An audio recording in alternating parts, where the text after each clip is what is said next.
The year is 1498.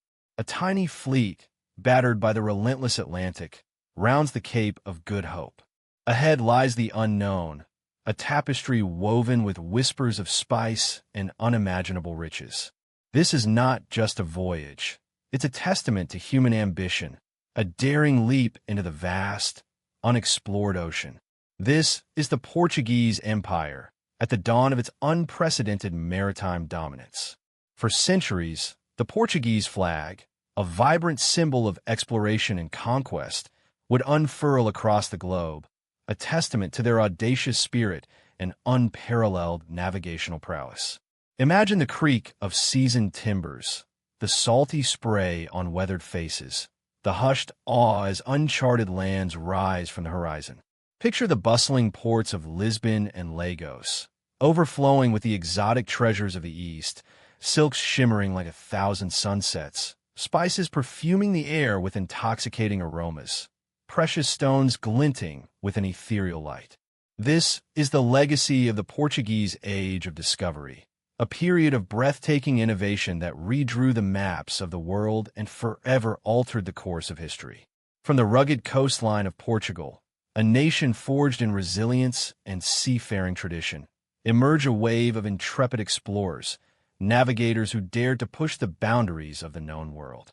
Prince Henry the Navigator, visionary leader, fueled this ambition, establishing a school of navigation that became a crucible of innovation, fostering a generation of skilled sailors and cartographers. Their meticulous charting, their mastery of celestial navigation, their unwavering courage in the face of the unknown, these were the pillars upon which the Portuguese Maritime Empire was built. Their voyages were not mere expeditions. They were acts of creation, forging new trade routes, establishing strategic alliances, and planting the seeds of a far-flung empire that stretched from the shores of Africa to the distant lands of Asia.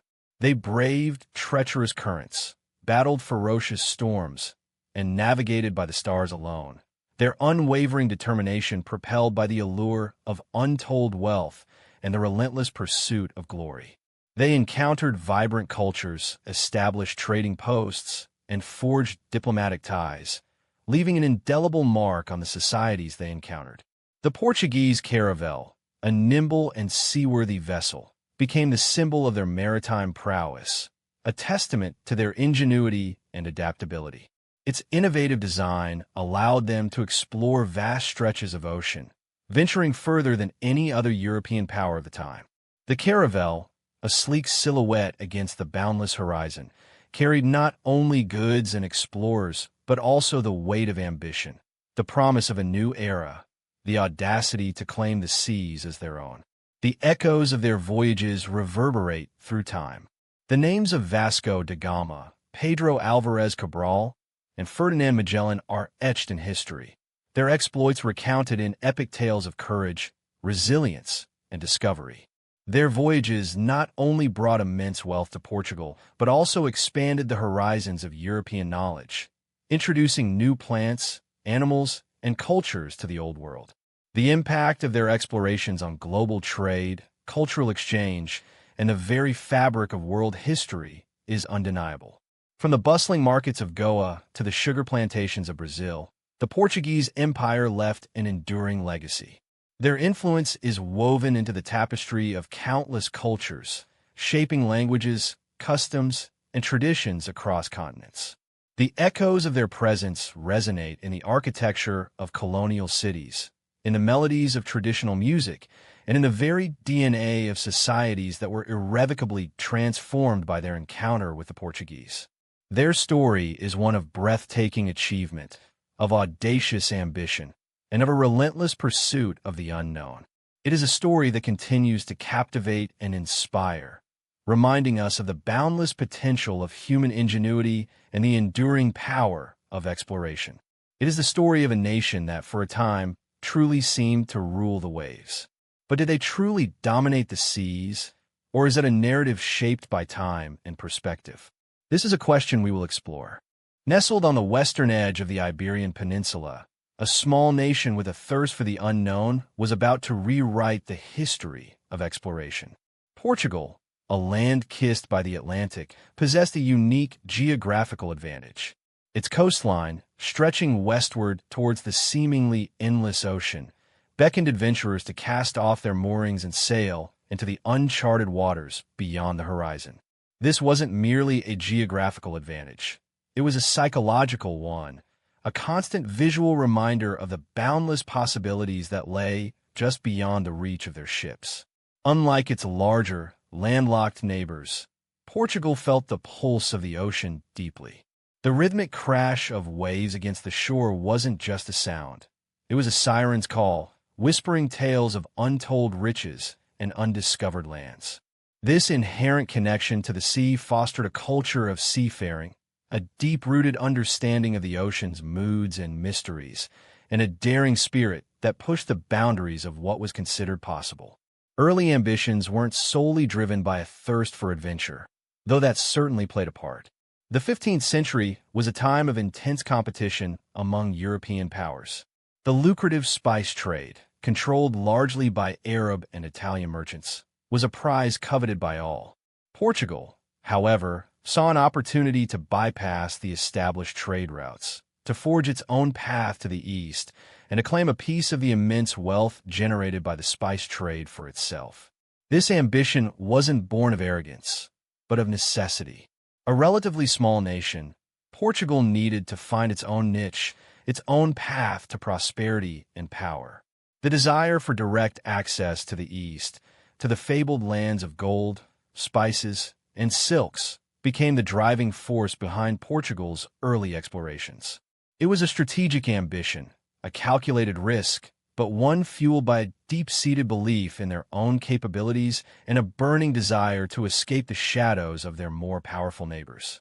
The Portuguese understood that controlling the sea lanes meant controlling trade, and controlling trade meant controlling wealth and, ultimately, power.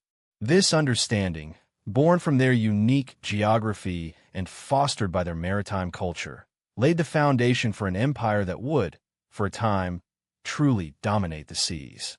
The ambitions of Portugal weren't confined to mere economic gain. There was a powerful undercurrent of religious zeal, a missionary spirit that sought to spread Christianity to the far corners of the world. The voyages of discovery were not solely about trade.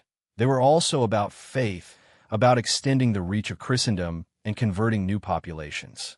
This religious fervor fueled the explorers, offering them a higher purpose, a sense of divine mandate that pushed them beyond the limits of human endurance. The early ambitions of Portugal were a complex tapestry woven from threads of economic necessity, strategic calculation, religious zeal, and an unyielding spirit of adventure. It was a combination of factors that propelled this small nation onto the world stage, transforming it from a relatively insignificant player into a global power, and leaving an indelible mark on the history of exploration and colonization. The sea, their constant companion, became their highway to greatness, a path paved with both triumph and tragedy, a journey that would forever alter the course of world history. The story of Portugal's early explorations is a testament to human ambition, a bold attempt to rewrite the rules of the game, and a fascinating chapter in the ongoing saga of global dominance. Their geographic position, a seemingly simple fact, became the catalyst for a series of events that would shape the world as we know it. And so, the journey began from a small nation on the edge of Europe towards a global empire that would, for a time, rule the waves. The Age of Discoveries, a term that conjures images of intrepid explorers, uncharted waters, and the relentless pursuit of the unknown. But behind the romanticism lies a story of ambition, innovation, and the unwavering vision of one man, Prince Henry the Navigator. Not a sailor himself, Henry, a Portuguese prince, became the driving force behind a revolution in maritime exploration. His unwavering dedication transformed a small nation on the edge of Europe into a global power, forever altering the course of history. His influence wasn't born of conquest, but of meticulous planning and relentless investment. Henry established a navigation school at Sagres, a small town on the southwestern coast of Portugal. This wasn't just any school. It was a hub of innovation, attracting cartographers, mathematicians, shipbuilders, and astronomers from across Europe. Here, they refined navigational techniques, designed more seaworthy vessels, and meticulously charted the known world, painstakingly pushing the boundaries of what was considered possible. The curriculum wasn't limited to theoretical knowledge. It emphasized practical application. Henry funded countless voyages, sending out caravels, nimble ships perfectly suited for long ocean voyages to explore the African coast. Each expedition, regardless of its outcome, provided invaluable data, refining their understanding of currents, winds, and celestial navigation. This systematic approach, far from the haphazard explorations of the past, was a revolutionary strategy that would yield unprecedented results. These voyages weren't merely about discovery. They were strategically driven. Henry's focus was the southern coast of Africa, a route he believed could lead to the riches of the East. He envisioned bypassing the established land routes controlled by hostile empires, opening a direct sea route to India and the Spice Islands. This wasn't just a dream.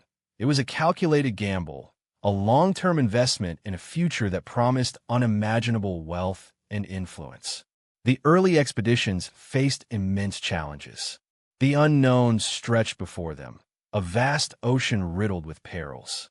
Storms, disease, and the ever-present threat of mutiny tested the resilience of the explorers.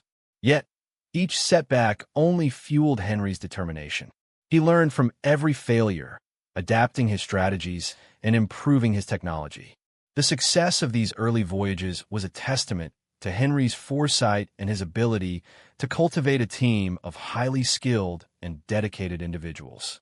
His patronage attracted the best and brightest minds of the era, fostering an environment of collaboration and innovation that drove the age of discoveries forward.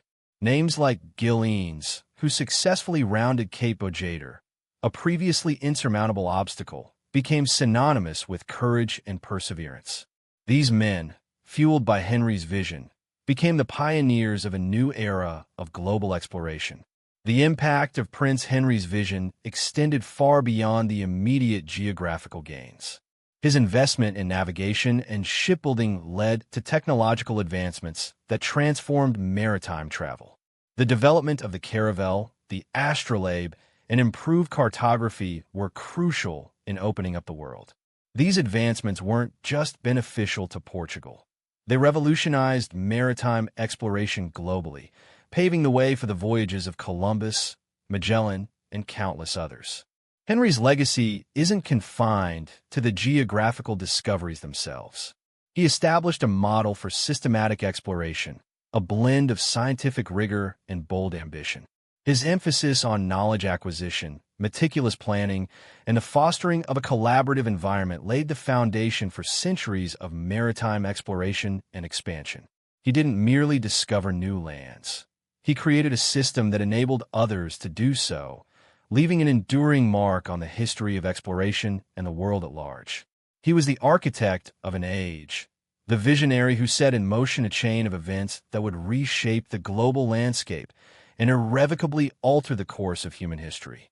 His name, synonymous with the age of discoveries, stands as a testament to his unwavering ambition, his strategic brilliance, and his lasting contribution to the world.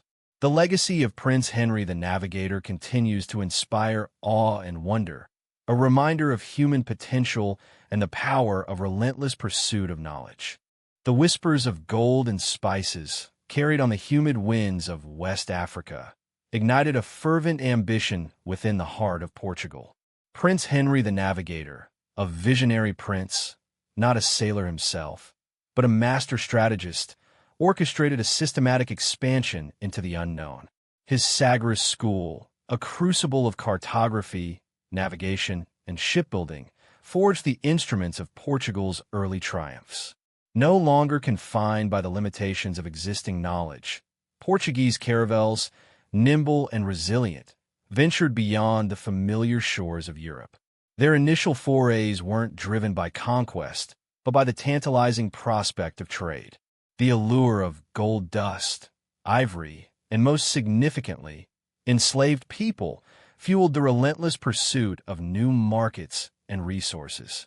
The Canary Islands, already partially under Castilian control, served as a crucial stepping stone, a base from which to launch further expeditions. From these volcanic peaks, Portuguese sailors charted courses southward, probing the mysteries of the African coast. Each voyage, fraught with peril, pushed the boundaries of geographical understanding. Storms, treacherous currents, and the unfamiliar landscape of the African continent tested the mettle of these intrepid explorers. Yet, they persevered, driven by a potent cocktail of national pride, royal patronage, and the intoxicating promise of unimaginable wealth. The early successes were not merely about discovery. They were about establishing a lasting presence. The Portuguese didn't simply sail to the coast and return. They meticulously built a network of trading posts, strategically placed along the West African shoreline. These weren't mere temporary encampments. They were permanent settlements, fortified outposts designed to secure access to vital resources and to project Portuguese power.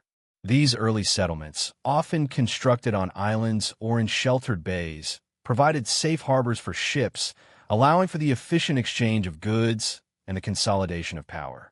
The establishment of these posts wasn't a peaceful affair. Conflicts with local populations were inevitable.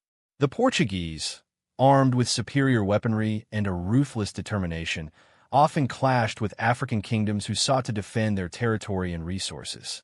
These conflicts, though brutal, shaped the development of Portuguese influence along the coast. The early trade, initially focused on bartering European goods for African commodities, gradually evolved into a more exploitative system, characterized by the brutal transatlantic slave trade. The initial successes of the Portuguese in West Africa were remarkable, not just for their geographical reach, but for their strategic foresight. They understood the importance of establishing a permanent presence, of building infrastructure, and of forging, however tenuous, alliances with local rulers. The carefully chosen locations of their trading posts, often strategically positioned to control vital trade routes or access to valuable resources, demonstrate a shrewd understanding of geopolitical strategy. These early victories laid the foundation for Portugal's subsequent expansion and established a pattern of exploration and colonization that would shape the course of history for centuries to come. The establishment of these trading posts wasn't simply a matter of planting a flag. It was about creating a complex web of economic and political relationships. Portuguese merchants established trade networks, connecting West Africa to Europe and beyond. They negotiated treaties, often exploitative, with local rulers, securing access to resources and establishing a framework for future expansion. These early interactions, marked by both cooperation and conflict, laid the groundwork for a long and complex relationship between Portugal and the continent of Africa. The success of these early voyages was not solely attributable to maritime prowess. It was also a testament to the innovative strategies employed by the Portuguese crown. The creation of the Casa de India, a centralized organization responsible for managing trade and colonization efforts, provided a crucial framework for coordinating the ambitious undertaking. The meticulous record-keeping, the investment in cartography and navigation, and the development of specialized ships all contributed to Portugal's early dominance in West African trade. These organizational achievements were as crucial to their success as the bravery and skill of their sailors. The early successes in West Africa weren't simply a matter of chance. They were the result of meticulous planning, strategic decision-making, and the relentless pursuit of national ambition. The Portuguese crown, driven by a desire for wealth and power, systematically expanded its influence along the African coast, establishing a network of trading posts that would serve as the springboard for future exploration and colonization. These early ventures, though often brutal and exploitative, laid the foundation for Portugal's rise as a global power and profoundly shaped the history of Africa and the world. The echoes of these early voyages, the whispers of gold, the cries of enslaved people, the clash of cultures, resonate even today, reminding us of the complex and often contradictory legacy of Portugal's early successes. The scent of cloves, cinnamon, and nutmeg, aromas that whispered of untold riches, of far-off lands shimmering with exotic promise. These weren't mere spices. They were the lifeblood of empires, the key to unimaginable wealth and power. And for a time, Portugal held that key. Their mastery of the spice route wasn't merely a matter of fortunate circumstance. It was a testament to daring exploration, shrewd diplomacy, and a relentless pursuit of dominance in a world hungry for the treasures of the East. Imagine the scene. Creaking galleons, laden with precious cargo, their sails billowing under the relentless tropical sun. Each chest held not just spices, but the very essence of global trade, a tangible manifestation of Portugal's burgeoning influence. Peppercorns, once a luxury reserved for the elite, now flowed into European markets, transforming culinary habits and enriching the coffers of the Portuguese crown. Cinnamon, with its heady fragrance, became a symbol of Portuguese prestige, a testament to their far-reaching network of trade. And the prized cloves, their potent aroma, hinting at distant islands and perilous voyages, secured Portugal's position at the heart of a lucrative global exchange. The spice route wasn't a singular path, but a complex web of maritime arteries stretching across vast oceans. From the bustling ports of Lisbon, fleets sailed south, rounding the Cape of Good Hope, braving treacherous currents and unpredictable weather, to reach the legendary Spice Islands of the East Indies. These weren't just voyages of discovery. They were meticulously planned commercial expeditions, demanding precise navigation, unwavering courage, and a sophisticated understanding of the global marketplace. The Portuguese meticulously charted their course, establishing strategic trading posts along the way, forging alliances with local rulers, and gradually establishing a formidable monopoly over the spice trade. This monopoly translated directly into unprecedented wealth. The influx of spices fueled the Portuguese economy, enriching merchants, empowering the monarchy, and transforming Lisbon into a vibrant hub of international commerce. Palaces were built, fortunes were made, and Portugal's standing on the world stage rose dramatically. The spices weren't just commodities. They were the foundation of a powerful empire, a symbol of Portuguese ingenuity and ambition. But the spice route wasn't just about economic gain. It also played a crucial role in shaping Portuguese political strategy. Control of the spice trade allowed Portugal to forge alliances, exert influence, and even wage wars against rival European powers vying for a piece of this lucrative pie. The competition was fierce, with nations like the Netherlands and England aggressively challenging Portugal's dominance. Naval battles were fought, treaties were signed, and territories were gained and lost in the relentless pursuit of control over these precious commodities. The impact of the spice trade on Portugal's power cannot be overstated. It fueled the expansion of their empire, providing the financial resources necessary for further exploration, colonization, and the construction of a formidable navy. The wealth generated from spices funded the construction of impressive fortifications, the training of skilled sailors, and the establishment of a vast network of trading posts that spanned continents. It was a virtuous cycle. The spices brought wealth, and the wealth enabled further expansion and control of the spice trade itself.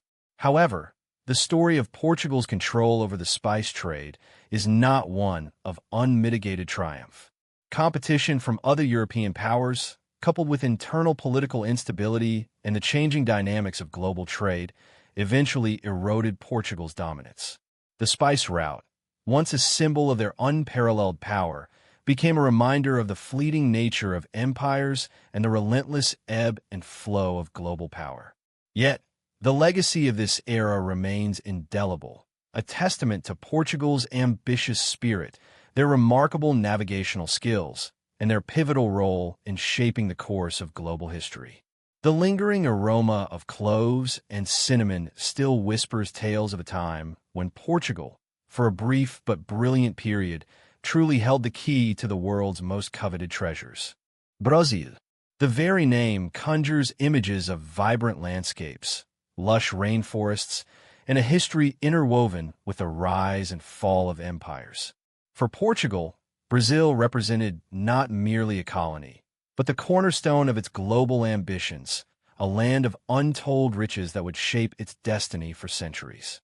The colonization of Brazil began in the early 16th century, a relatively late entry into the burgeoning world of transatlantic exploration, but one that would prove profoundly impactful. The initial expeditions, driven by the relentless pursuit of wealth and resources, encountered a vast and diverse territory unlike anything previously encountered by the Europeans. The coastline, stretching thousands of miles, offered a gateway to a seemingly endless interior, a land teeming with untapped potential. The indigenous populations, vibrant and varied in their cultures and traditions, were initially met with a mixture of fascination and exploitation. Early Portuguese settlements, often established along the coast, served as strategic hubs for trade and resource extraction. The allure of Brazil lay not only in its geographical expanse, but also in the abundance of natural resources it possessed. The forests held precious woods, valuable for shipbuilding and construction, while the rivers teemed with fish, providing sustenance for the growing colonial population. But it was the discovery of gold and, later, diamonds that truly transformed Brazil into a jewel in the Portuguese crown. News of these precious metals spread like wildfire across Europe, attracting a wave of migrants seeking fortune and adventure. The influx of people transformed the landscape as settlements grew into bustling towns and cities, connected by rudimentary roads and waterways. The extraction of gold and diamonds became central to the Brazilian economy, fueling Portugal's wealth and strengthening its position on the world stage. Mining operations, often conducted under harsh conditions, generated immense profits, but also created deep social inequalities, leaving a legacy of exploitation and conflict. The vastness of Brazil presented both opportunities and challenges. Establishing effective control over such a sprawling territory proved to be a monumental task. The Portuguese struggled to maintain order and suppress rebellions, facing constant resistance from indigenous populations and, later, from other European powers seeking to exploit Brazil's riches. The interior, shrouded in dense forests and vast distances, remained largely unexplored for decades, a testament to the sheer scale of the undertaking. The development of agriculture played a crucial role in the colonization process, with sugarcane plantations becoming a dominant feature of the Brazilian economy. The cultivation of sugarcane required a massive workforce, leading to the devastating transatlantic slave trade, a dark chapter in Brazilian history that inflicted immeasurable suffering on millions of Africans. The sugar trade, driven by insatiable European demand, became the engine of Brazil's economy, generating enormous wealth for Portugal, but at a terrible human cost. The plantations, sprawling across the coastal regions, became centers of power and exploitation, creating a complex social hierarchy that mirrored the inequalities prevalent in the Portuguese homeland. The legacy of slavery continues to cast a long shadow over Brazil, shaping its social fabric and influencing its political and economic development. Beyond the gold, diamonds, and sugar, Brazil possessed other invaluable resources. Its rich biodiversity, encompassing a vast array of flora and fauna, offered untold potential for future exploitation. The forests harbored medicinal plants, valuable timber, and diverse species, while the fertile land supported a variety of crops, contributing to the growing agricultural production.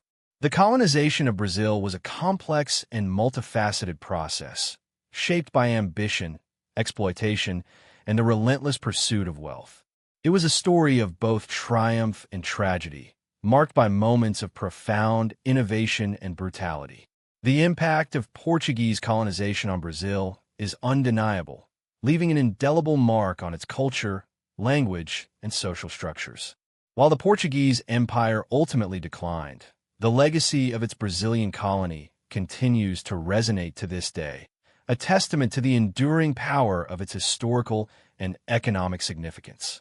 The land of Brazil, a vast and diverse territory, continues to hold its secrets, its history etched not only in the grandeur of its cities, but also in the silent testimony of its forests and the whispers of its past. The Portuguese Navy, a force to be reckoned with, or a myth built on smaller vessels and shrewd strategy. Let's delve into the reality of their naval power, a power that shaped the course of history for centuries. While lacking the sheer size of some later European navies, the Portuguese fleet possessed a unique blend of capabilities that allowed them to punch far above their weight.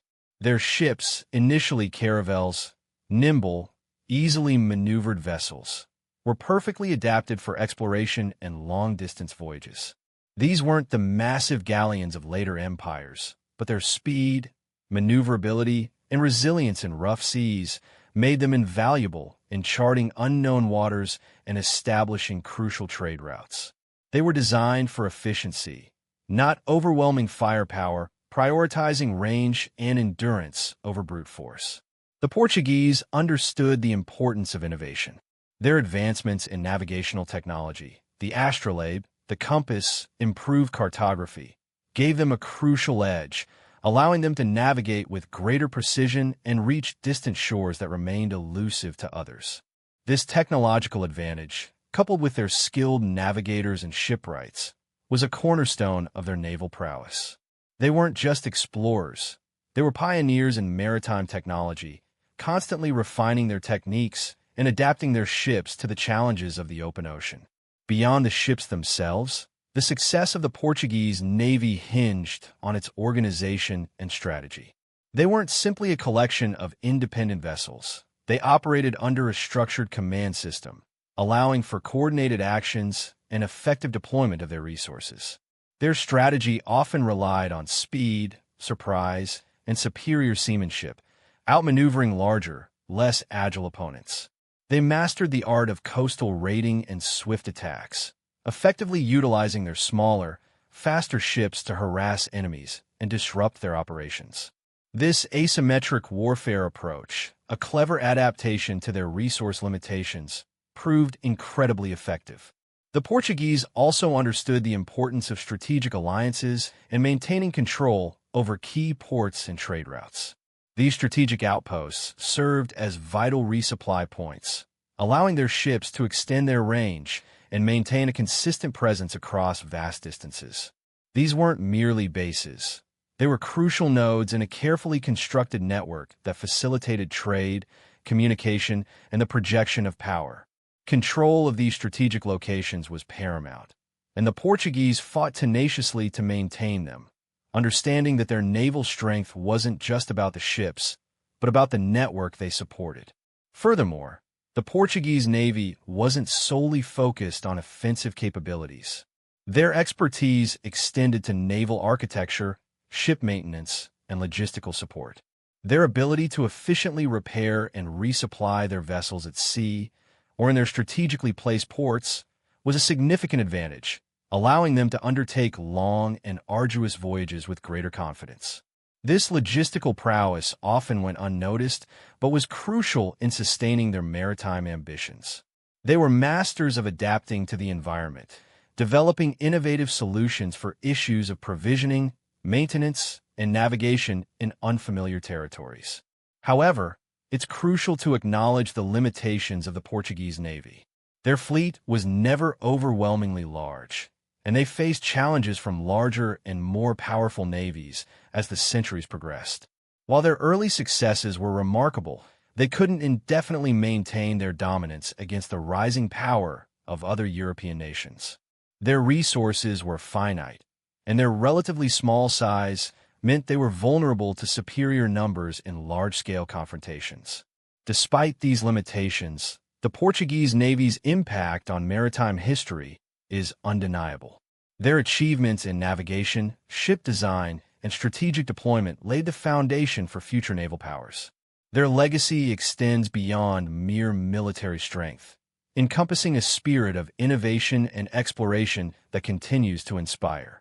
Their story is one of adaptation, ingenuity, and a profound understanding of the strategic importance of sea power, demonstrating that even a relatively small navy, when expertly employed, could wield significant influence on the world stage. Their influence on naval tactics and strategy is still studied today, a testament to their enduring legacy. They didn't necessarily rule the waves in a sense of unquestioned global dominance, but their impact on the seas and the world was profound and lasting. The Portuguese navy wasn't just a fleet of ships. It was a symbol of ambition, innovation, and a nation's unwavering pursuit of its maritime destiny. The Portuguese Empire, a titan of exploration and trade, didn't navigate the treacherous waters of global dominance alone. Its rise, and ultimately its decline, were inextricably linked to a complex web of strategic alliances and bitter rivalries with other burgeoning European powers.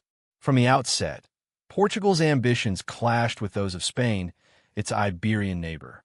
Initially, a shared Catholic faith and a mutual enemy in the Moors fostered a degree of cooperation, most notably in the Treaty of Tordesillas, which divided the newly discovered lands between them. However, this fragile peace was soon shattered by competing claims over territories in the Americas and the lucrative spice trade routes. The rivalry between these two empires fueled a century of tension, punctuated by skirmishes at sea and diplomatic maneuvering. England, initially a relatively minor player, gradually emerged as a formidable competitor, while early Portuguese dominance in the Atlantic largely went unchallenged by the English. The latter's growing maritime prowess, fueled by its burgeoning merchant class and increasingly powerful navy, eventually presented a significant threat. The English, driven by their own thirst for exploration and trade, began encroaching upon Portuguese territories, particularly in the East Indies, leading to a series of naval confrontations that tested the limits of Portuguese naval might. The struggle for control of crucial trade routes, especially those bringing spices from the East, became a defining feature of Anglo-Portuguese relations, marked by both open warfare and covert acts of piracy. The Dutch Republic, a relatively young nation, rose to prominence as a powerful maritime force during the 17th century, posing a serious challenge to Portugal's dominance. Their superior shipbuilding techniques and innovative naval tactics proved particularly effective in disrupting Portuguese trade networks in the East Indies. The Dutch East India Company, a marvel of early corporate organization, effectively outmaneuvered the Portuguese, seizing key trading posts and establishing their own lucrative trade empire. This conflict, characterized by fierce competition for control of the spice trade, fundamentally altered the balance of power in the Indian Ocean. France, another significant European power, also played a crucial role in shaping the trajectory of the Portuguese Empire. While direct conflict between Portugal and France was less frequent than with other powers, competition for colonial territories and trade routes inevitably created tensions. French expansion into the Americas and the establishment of trading posts in various parts of the world directly challenged Portuguese interests, forcing the Portuguese to divert resources and attention away from other areas. The intricacies of diplomatic alliances and shifting allegiances further complicated matters, with Portugal sometimes finding itself forming temporary alliances with one power against another, only to see those alliances fracture as the geopolitical landscape shifted. The intricate dance of alliances and rivalries ultimately contributed significantly to the decline of the Portuguese Empire. The constant need to defend its vast and scattered territories from aggressive competitors drained resources and strained the empire's administrative capabilities. The inability to maintain a consistent and effective naval presence in all its territories, coupled with the relentless pressure from its rivals, progressively weakened Portugal's grip on its far-flung possessions. The empire's once formidable naval power, though initially capable of dominating the seas, was gradually surpassed by the growing strength of its rivals, especially the Dutch and the English. This relentless pressure, combined with internal economic weaknesses, ultimately led to the erosion of Portugal's global dominance, leaving a legacy that is both impressive and complex. The story of the Portuguese Empire is not just one of exploration and conquest, but also of strategic maneuvering, shifting alliances, and the enduring impact of global competition. The seemingly invincible Portuguese Empire, a titan of the age of exploration, did not fall overnight. Its decline, a slow, agonizing erosion of power, was a complex tapestry woven from threads of internal strife and external pressures. Let's unravel this intricate narrative, examining the key factors that contributed to the empire's eventual weakening. Firstly, the inherent fragility of a far-flung empire stretching across continents and oceans became increasingly apparent. Maintaining control over such vast and diverse territories proved an immense logistical and financial burden. The sheer distance between Lisbon and its far-flung outposts created communication bottlenecks, hindering swift responses to rebellion or economic downturns. News of crises often arrived too late, allowing problems to fester and escalate beyond manageable proportions. Secondly, the economic engine that had fueled Portugal's rise began to sputter. The once lucrative spice trade, the lifeblood of the empire, faced intense competition from burgeoning rivals like the Dutch and the English. These nations, with their superior naval technology and more efficient trading practices, gradually chipped away at Portugal's dominance, seizing key trade routes and establishing their own lucrative trading networks. The resulting economic strain placed an immense pressure on the Portuguese treasury, weakening the empire's ability to maintain its military strength and colonial administration. The costly wars of succession, a recurring theme in Portuguese history, further strained the empire's resources and internal cohesion. These protracted conflicts not only drained the royal coffers, but also diverted crucial manpower and attention away from colonial administration. The constant internal power struggles created instability, hindering effective governance and weakening the empire's ability to respond to external threats. The rise of powerful rival colonial empires also played a significant role in Portugal's decline. The Dutch, with their superior shipbuilding and maritime prowess, successfully challenged Portuguese control in the East Indies, seizing vital spice islands and trading posts. The English, too, expanded their global reach, establishing colonies in North America and challenging Portuguese dominance in South America and Africa. These rivalries led to costly naval engagements and territorial disputes, further depleting Portugal's resources and diminishing its global influence. Furthermore, the empire's rigid social structure and economic policies, while initially successful, ultimately proved to be detrimental in the long run. The emphasis on maintaining a hierarchical society with limited social mobility stifled innovation and economic diversification. The economic policies, heavily reliant on the extraction of resources from the colonies, often neglected the development of a robust domestic economy. This created a system vulnerable to external shocks and incapable of adapting to changing global economic conditions. The gradual loss of key territories through conquest or treaty further accelerated the empire's decline. The Dutch seizure of Brazil's northeastern sugar plantations dealt a significant blow to Portugal's economy, while the loss of other strategic territories in Asia and Africa weakened its global reach and prestige. These losses not only reduced the empire's economic output, but also diminished its geopolitical influence, making it increasingly vulnerable to further encroachments. Finally, a gradual shift in global power dynamics contributed to the waning of Portuguese influence. The rise of new global powers, particularly England and France, marked a turning point in the global order. These nations possessed larger populations, stronger economies, and more advanced technologies, which allowed them to surpass Portugal in terms of military and economic might. This shift in the global balance of power left Portugal increasingly marginalized on the world stage. In conclusion, the decline of the Portuguese Empire was not a single catastrophic event, but rather a multifaceted process spanning centuries. It was a complex interplay of internal weaknesses, fierce external competition, and shifting global power dynamics that ultimately led to the erosion of Portugal's once unrivaled maritime dominance. The story of its decline serves as a stark reminder of the inherent challenges of maintaining a vast and far-flung empire, and the critical importance of adapting to changing economic and geopolitical realities.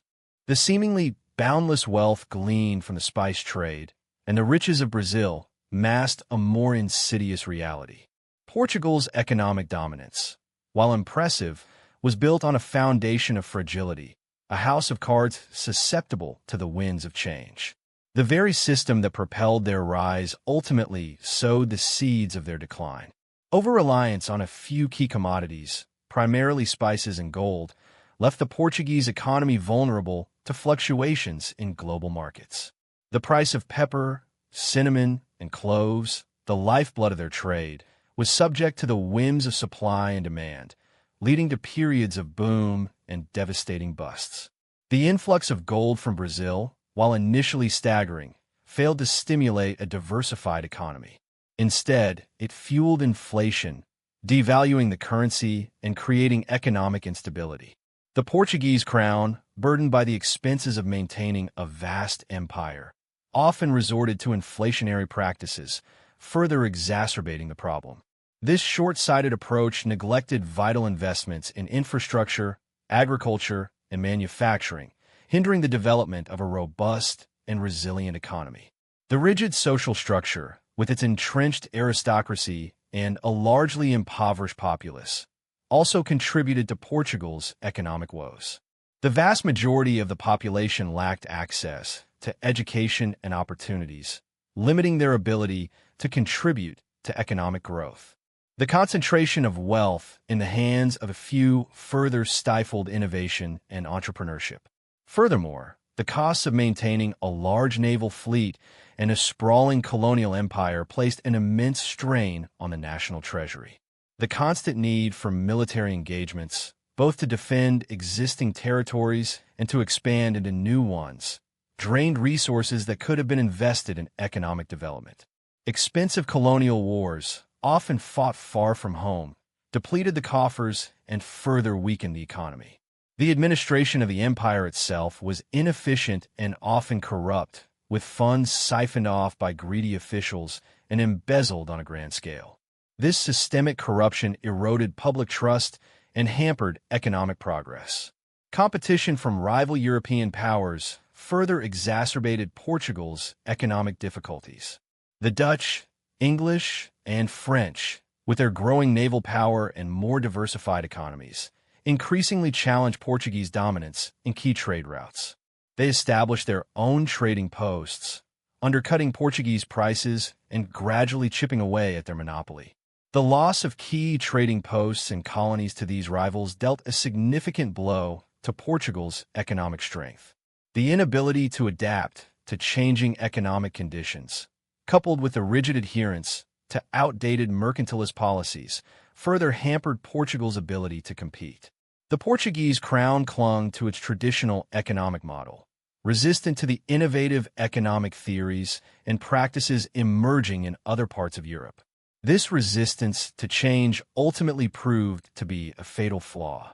The once mighty Portuguese Empire, once a beacon of maritime power and economic prosperity, found itself increasingly burdened by its own internal weaknesses, unable to adapt to the shifting sands of the global economy.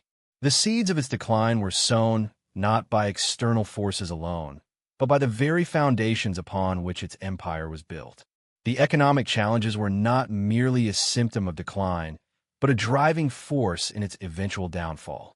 The story of Portugal's economic struggles is a cautionary tale, a reminder that even the most powerful empires can crumble under the weight of internal weaknesses and a failure to adapt. The seemingly unassailable Portuguese Empire, a titan of the age of exploration, wasn't immune to the ebb and flow of global power. Its vast holdings, painstakingly acquired over centuries of daring voyages and shrewd diplomacy, began to crumble under the weight of relentless competition and internal strife. The story of its decline is a complex tapestry woven with threads of economic strain, shifting alliances, and the relentless ambition of burgeoning European rivals. The first significant cracks appeared in the empire's seemingly impenetrable facade in the east. The Dutch, masters of maritime trade and naval prowess, gradually chipped away at Portugal's dominance in the spice trade, a cornerstone of its economic power. Ambitious and well-funded, the Dutch East India Company, a formidable force, systematically challenged Portuguese control of key trading posts in the East Indies. Malacca, a vital hub connecting Europe to the riches of the Orient, fell to the Dutch in 1641, a symbolic blow to Portuguese prestige and a harbinger of further losses. The Spice Islands, once a source of unimaginable wealth for Portugal, increasingly slipped from its grasp, their fragrant cargo now enriching Dutch coffers. Simultaneously, the British, a rising power with an insatiable appetite for expansion, began to encroach upon Portuguese territories. Their focus initially lay on the lucrative trade routes to India, but their ambitions soon extended to the direct seizure of Portuguese colonies. The strategic location of Goa, a vibrant port city on the western coast of India, made it a prime target. After years of skirmishes and naval engagements, the British finally gained a foothold in Goa, further eroding Portugal's influence in the region. The struggle for dominance in the Indian Ocean became a prolonged, brutal contest, leaving Portugal increasingly on the defensive. In the Americas, the situation was equally precarious. While Brazil remained a cornerstone of the Portuguese Empire, its vast expanse proved difficult to fully control and defend. The French, Spanish, and even the Dutch made incursions into Brazilian territory, seizing coastal regions and establishing settlements. These incursions, though not always successful in permanently dislodging Portuguese control, nonetheless strained resources and diverted attention from other crucial areas of the empire. The constant threat of attack and the need for constant vigilance placed a heavy burden on the Portuguese treasury and military. The loss of Ceylon, present-day Sri Lanka, in the mid-17th century dealt another severe blow. This island, famed for its cinnamon and other valuable spices, represented a significant loss of revenue and strategic importance. Its capture by the Dutch marked a further decline in Portuguese control over the lucrative spice trade. The strategic value of Ceylon, its commanding position on vital trade routes, and its abundant resources made its loss a profound setback for Portugal's global ambitions. The weakening of the Portuguese navy, once a symbol of its power and might, further exacerbated its territorial losses. Years of overextension, coupled with economic difficulties, prevented Portugal from adequately defending its far-flung possessions. The once formidable fleet, unable to effectively respond to the challenges posed by its rivals, could only watch as territory after territory fell into enemy hands. The decline of the Portuguese navy was not a sudden collapse, but a gradual erosion of power, a consequence of neglected maintenance, dwindling resources, and the sheer weight of maintaining a vast and dispersed empire. In the end, the Portuguese Empire, once a symbol of exploration and maritime dominance, succumbed to a combination of internal weaknesses and external pressures. The loss of key territories from the Spice Islands of the East to the coast of Brazil marked a slow but inexorable decline. The once unwavering power of Portugal's global reach was gradually replaced by a more modest, albeit enduring, presence on the world stage. The story of these territorial losses is not merely one of military defeat, but a complex narrative of economic struggles, strategic miscalculations, and the relentless rise of ambitious European rivals. It serves as a cautionary tale of an empire whose glory, though undeniable, ultimately proved unsustainable. The Portuguese Empire, a titan of exploration and conquest, left an indelible mark on the world, a legacy woven into the very fabric of numerous societies. Its influence, far from fading with the sunset of its colonial power, resonates even today, a testament to the enduring impact of its maritime dominance and cultural exchange. We often focus on the grand battles and territorial acquisitions, the shimmering gold and the exotic spices, but the true legacy of Portugal lies in the subtle, yet profound, ways it shaped the cultures and languages of the world. Consider the linguistic tapestry. Portuguese, a language born from the Iberian Peninsula, now flourishes across continents. From Brazil, a nation forged in the crucible of Portuguese colonization, to Angola, Mozambique, and Timor-Leste, the echoes of Lisbon's courts ring in the everyday conversations of millions. It's not merely a matter of vocabulary. It's the rhythm, the cadence, the very soul of the language that carries the weight of history. The subtle inflections, the unique grammatical structures, these are the linguistic echoes of an empire that once sailed the seven seas. This linguistic footprint is not static. It's a living, breathing entity, constantly evolving, yet forever bearing the unmistakable stamp of its Portuguese origins. Dialects have emerged, reflecting the diverse populations and landscapes where Portuguese found its new homes, a testament to the adaptability and resilience of language itself. Beyond language, the cultural impact is equally profound.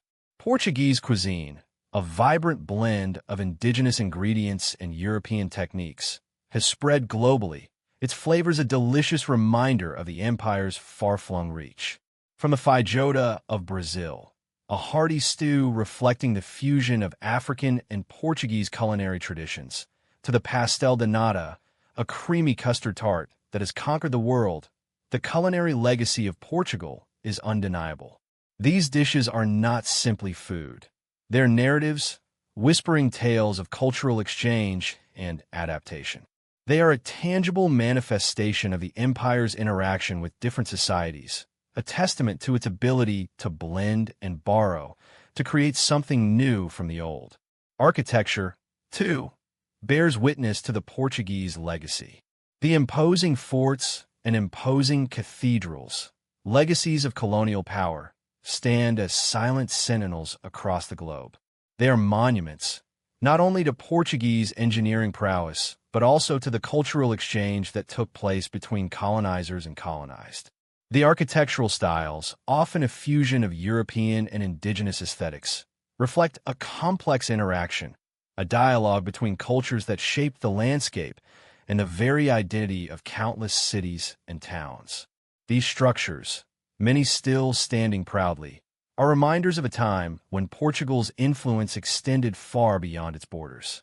The religious landscape is another arena where the Portuguese Empire's influence is clearly visible. The spread of Catholicism, often intertwined with the process of colonization, left an enduring mark on the religious practices and beliefs of countless communities. The conversion efforts, though often fraught with complexities and contradictions, led to the establishment of churches, monasteries, and religious orders across the vast expanse of the Portuguese Empire. These institutions, in turn, became centers of cultural and social life, shaping the spiritual and moral fabric of the societies they influenced. The legacy of this religious influence continues to shape religious landscapes and cultural identities in many parts of the world. Even in seemingly less tangible areas, the impact of the Portuguese Empire endures. Legal systems, administrative structures, and social customs in many former colonies still bear the imprint of Portuguese influence. The legacy is a complex mix of continuity and change, a tapestry woven from threads of both cooperation and conflict. Understanding this legacy requires a nuanced approach, recognizing both its positive and negative aspects, its contributions and its shortcomings. The Portuguese Empire story is not a simple narrative of triumph or failure, but a complex, multifaceted account of cultural exchange, power dynamics, and the enduring impact of human interaction across continents. It's a story that continues to unfold, its echoes resonating in the languages we speak, the foods we eat, and the landscapes we inhabit, long after the empire itself has faded into history. Did Portugal truly rule the waves? The romantic image of a vast empire, its carracks laden with spices and gold, dominating the oceans, is a powerful one. But history, as always, offers a more nuanced perspective. While Portugal undeniably achieved remarkable feats of maritime exploration and established a significant global presence, the claim of absolute dominion requires careful examination. The Age of Discoveries saw Portugal at the forefront, pioneering routes to Africa, Asia, and the Americas. Prince Henry the Navigator's patronage laid the foundation for a century of breathtaking voyages, establishing trading posts and claiming territories across the globe. The spice trade, a source of unimaginable wealth, fueled Portugal's ambitions and solidified its position as a major player on the world stage. Their mastery of navigation, their innovative shipbuilding techniques, and their daring explorers carved a path for future empires. Their early successes in establishing trading monopolies, particularly in the spice trade, built a formidable economic base. The wealth generated from these ventures allowed for the development of a powerful, albeit relatively small, navy. However, to claim that Portugal ruled the waves is an oversimplification. Their naval power, while formidable for its time, was never truly unchallenged. The vastness of the oceans, the unpredictable nature of weather, and the constant threat of piracy and rivalries meant that control was always tenuous. The Portuguese navy, though skilled and well-equipped, faced constant competition and challenges from other burgeoning European powers. The Spanish, with their own expansive empire and powerful armada, posed a significant threat. The Dutch, with their superior shipbuilding and trading acumen, steadily chipped away at Portugal's monopolistic hold on key trade routes. The English, too, emerged as a powerful naval force, eventually surpassing Portugal in both size and influence. The Portuguese Empire, while vast in its reach, was also relatively fragile. Its resources were stretched thin across its far-flung territories, making it vulnerable to attacks and rebellions. The maintenance of such a vast network of trading posts and colonies demanded significant financial resources, often exceeding the empire's capacity. Economic fluctuations, coupled with the rising power of rival nations, gradually eroded Portugal's dominance. The loss of key territories, such as Goa and Malacca, to the Dutch, marked a significant turning point, signaling the decline of Portuguese maritime supremacy. Furthermore, the concept of ruling the waves implies a level of complete and uncontested control, a near monopoly on maritime activity. This was simply never the case. While Portugal held significant sway over certain trade routes and regions for considerable periods, their influence was far from absolute. Other maritime powers, whether through alliances, direct competition, or piracy, consistently challenged Portuguese authority. The open nature of the seas always allowed for competition and disruption. The very notion of ruling the waves suggests a static condition, whereas the maritime world of the 15th to 18th centuries was dynamic, constantly shifting in response to political, economic, and technological changes. In conclusion, while Portugal's contribution to maritime history is undeniable, its explorers charted new worlds, its sailors navigated treacherous oceans, and its merchants built an empire on global trade. The notion that they unequivocally ruled the waves is a simplification. Their achievements were significant and long-lasting, but their dominance was always contested, always subject to the shifting sands of geopolitical power and the inherent unpredictability of the sea. The Portuguese Empire's legacy is one of remarkable exploration and entrepreneurial spirit, but not one of absolute and unchallenged naval supremacy. Their story is a complex tapestry woven from threads of success, struggle, and ultimately, a gradual decline from a position of relative dominance. The seas, after all, are vast and unforgiving, and true mastery of their unpredictable nature remained elusive, even to the most ambitious of empires. The Portuguese Empire, a titan of the age of exploration, carved its name into the annals of history through daring voyages and shrewd trade. But how did its maritime dominance compare to its European rivals? Let's delve into a comparative analysis, examining the Spanish, Dutch, and British empires, and assess their relative strengths and weaknesses at sea. Spain, a close contemporary, mirrored Portugal's initial ambition for global reach. Their combined efforts in the early modern period reshaped the world map, claiming vast swathes of territory in the Americas. However, while Portugal focused on a more streamlined approach, emphasizing trade routes and strategic outposts, Spain's conquistador-driven expansion, while initially lucrative, proved more costly and less sustainable in the long run. Their naval power, while formidable, was often spread thin across their vast and diverse empire, making it vulnerable to attacks and rebellions. The Spanish Armada, a symbol of their naval might, ultimately suffered a crushing defeat, highlighting the limitations of their centralized, less flexible approach to naval strategy. The Dutch, emerging later on the world stage, adopted a different tack altogether. They were masters of commerce and trade, building a formidable merchant fleet that dominated the seas in the 17th century. Their focus was on economic efficiency, leveraging their superior shipbuilding techniques and skilled sailors to establish a vast trading network across the globe. They excelled in navigating complex international waters, skillfully maneuvering between competing powers and forging alliances where necessary. However, their naval power, while significant, lacked the expansive territorial control of the Spanish or the eventual global reach of the British. Their strength lay in their economic prowess and adaptability, not in the sheer size of their empire or the overwhelming dominance of their navy in all theaters of operation. The British Empire, the ultimate behemoth of the colonial era, represents a different paradigm altogether. They gradually built their maritime empire over centuries, starting with smaller ventures and gradually expanding their influence through strategic alliances, naval supremacy, and a well-organized colonial administration. Their naval dominance, arguably the most formidable in history, rested not only on powerful ships and skilled sailors, but also on a sophisticated logistical system, advanced shipbuilding technology, and a highly organized naval bureaucracy.